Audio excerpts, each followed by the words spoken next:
Good evening. I'm Heather Myalik.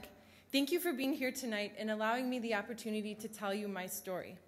I'm very grateful to JDRF for bringing us together at this gala in support of finding a cure. We are honored to be this year's Fund a Cure family. The call to do so came coincidentally the week after I went back to work after having my now 7-month-old. At that point, I was struggling to find time to brush my teeth, and so the thought of fundraising and writing a speech with a 2-year-old, 6-month-old, and husband who works 24-hour shifts at the firehouse, it felt a little overwhelming. But my husband, Matt, said, "You have to take this chance to share your story. Other young people with type 1 diabetes might find it comforting when they hear it, and that is my hope, and so here I stand."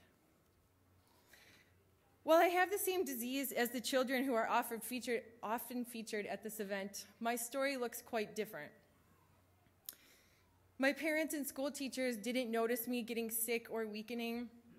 I wasn't taken to a pediatrician because I kept asking for juice. And when my blood sugar was tested and read 450, I was not diagnosed with type 1 diabetes.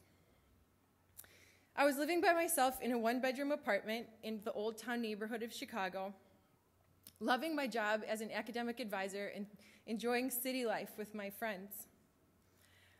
I was living in an old apartment that had an inefficient radiant heat system, and it was always constantly running, and so I figured that the reason I was so thirsty was because it was so dry from that constant heat.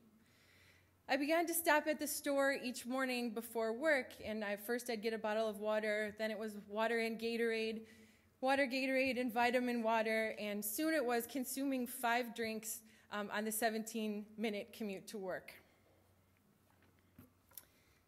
Despite all of those sugary drinks, I began to lose weight. Typically, for a 25-year-old girl, this is a welcome thing. But I wasn't trying. And the week that I lost, well, really the work week, so the 5 days that I lost 10 pounds, I knew something must be going on.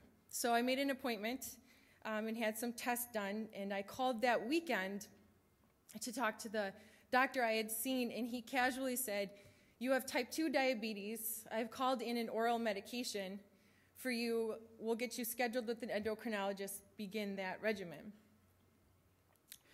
By the time my mom got there that night, several family friends who are in the healthcare profession had suggested that I push for better, more detailed answers and quickly. Type 2 just didn't make sense, but neither did type 1. I did not know that at 25 years old, I could get type 1 diabetes.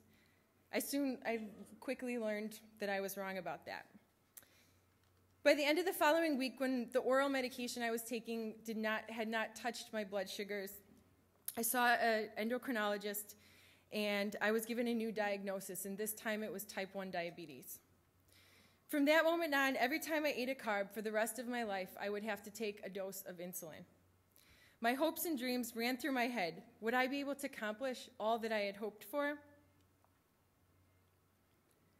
Fast forward to the present day. The things I feared I would not achieve because of my diabetes have become the center of my world. I was terrified that I would not find someone who would want to be my partner in life because of the burden of type 1 diabetes. I feared I would not be able to have children or that my children would not be healthy. I just didn't know how things would turn out. But I am lucky. My husband and I have 2 beautiful children. Matt is a firefighter, an EMT, and so he understands this disease well. We are fortunate to reside in a city like Madison with world-class medical care and world-class perinatal care. My second pregnancy was quite difficult, largely because of my diabetes. And our daughter was born early, weighing nearly 12 pounds. But today she is a healthy, growing, sweet baby. My fears have now taken on a new face. I would like to see my children graduate college. I would like to travel with my husband when we retire. I would like to meet my own grandchildren.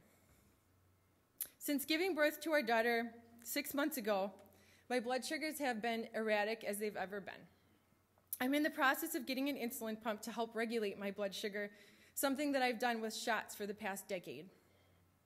It isn't a cure, but it does help people with type 1 diabetes better manage our disease. I'm going to fight this battle so that I can hopefully realize the rest of my dreams. My wish is for a cure for type 1 diabetes. I never want my children or any child to have to live with this disease or worry about its side effects. I want them to live long, healthy lives. JDRF-funded research is driving significant advances in type 1 diabetes that helps to treat, prevent, and ultimately cure this disease. With your support of Fund a Cure tonight, 100% of your donation goes to research, the research that will help eliminate this disease from all of our lives. JDRF needs your help to continue to fund this research. Please consider giving generously and make many of our wishes come true. Thank you.